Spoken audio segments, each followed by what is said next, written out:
परमेश्वर के नाम की स्तुति हो। परमेश्वर के आदरणीय सेवक लोगों को और सब भाई बहनों को जल्दी से जल्दी आने वाले हमारे प्रभु यीशु मसीह के पवित्र और सामर्थ्य नाम से मेरा अभिवादन कहता हूँ। भजन संहिता 1 उसका दूसरा वचन में इस प्रकार से हम लोग पढ़ते हैं। साम नंबर 1 वर्स नंबर 2। परंतु वो तो यहोवा की व्यवस्था से प्रसन्न रहता और उसकी व्यवस्था पर रात दिन ध्यान करता रहता है। But his delight is in the law of the lord and in his law doth he meditate day and night. इस वचन के लिए मैं परमेश्वर को धन्यवाद और स्तुति करता हूँ। कल हम लोगों ने परमेश्वर के वचन के संबंधित कुछ बातों को देखा। परमेश्वर के वचन का बाइबल का नाम कैसे आए हैं, कितने पुस्तक इसमें पाए जाते हैं, कौन कौन लिखा है, कितने साल का समय लिया है। हमने आज देखेंगे परमेश्वर का वचन जो है, बाइबल जो है, हमारे लिए कितना महत्वपूर्ण है, हमारे विश्वास के लिए, हमारे आत्मिक जीवन के लिए कितना महत्वपूर्ण है, उसके संबंधित एक बात मैं आप लोगों के साथ शेयर करने के लिए चाहता हूं। अभी हमने जो वचन पढ़ा है, लिखा है यहोवा की व्यवस्था को दिन रात मनन करने वाले, मेडिटेट करने वाला।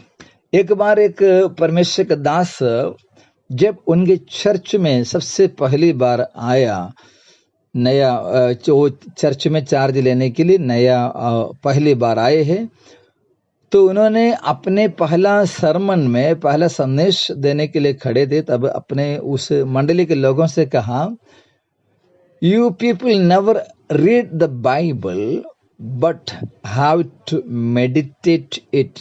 बाइबल कोई नहीं पढ़ना है, परंतु इससे मनन करना चाहिए।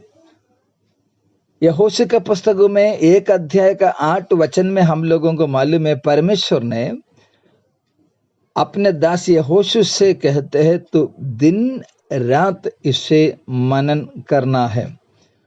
तो हमारे सामने का सवाल ये है, हमें प्रभु का वचन मनन करने का जरूरत क्या है? आज विश्वासी भाई बहनों के घर में बाइबल का कोई कमी नहीं होगा, सबको अपना अपना बाइबल होंगे।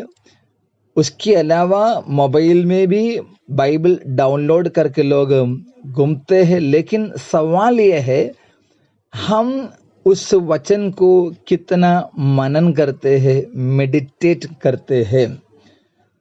तो प्रभु का वचन, व्यवस्था यानी कि वचन, हमें मनन करने का आवश्यकता क्या है?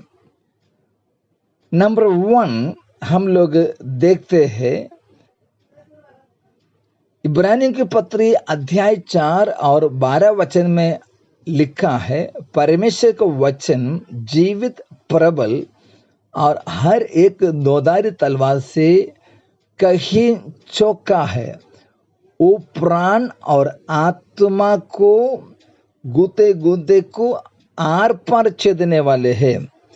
देखिए, प्रभु का वचन ऐसे है, हमारे जीवन में एक हथियार की तरह काम करते हैं। हथियार की तरह वो हमारे मन के विचारों को परखता है।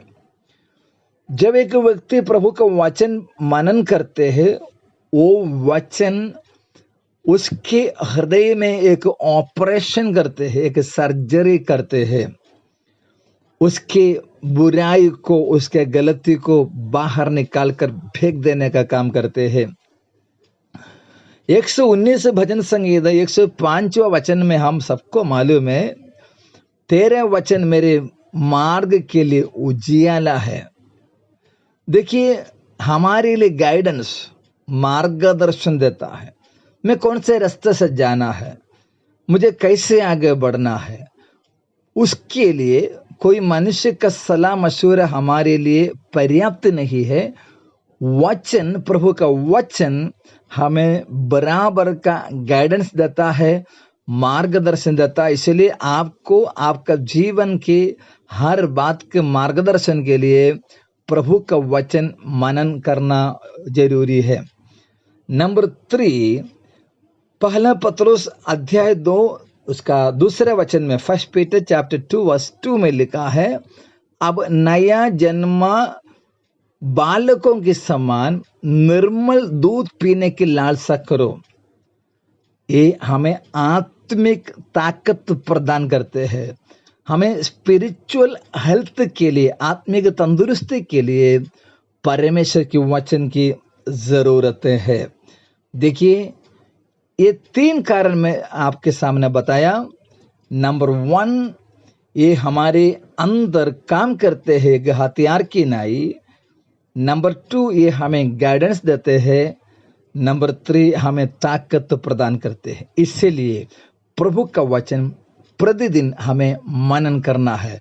उसके लिए खुदावंद के हाथ में हमें समर्पित करेंगे। प्यारे प्रभु जी, आपका वचन का प्यास और भूख से हमें भर दे, ताकि तेरी वचन दिन ब दिन मनन करके तुझ में आगे बढ़ने के लिए सहायता कर। परमेश्वर की अनुग्रह सुनने वाले सबके ऊपर उंडेले, हमें आशीष कर। यीशु के आगमन में तैयारी के साथ रहने की सहायता कर। यीशु मसीह के नाम से मांगते हैं पिता, आमीन।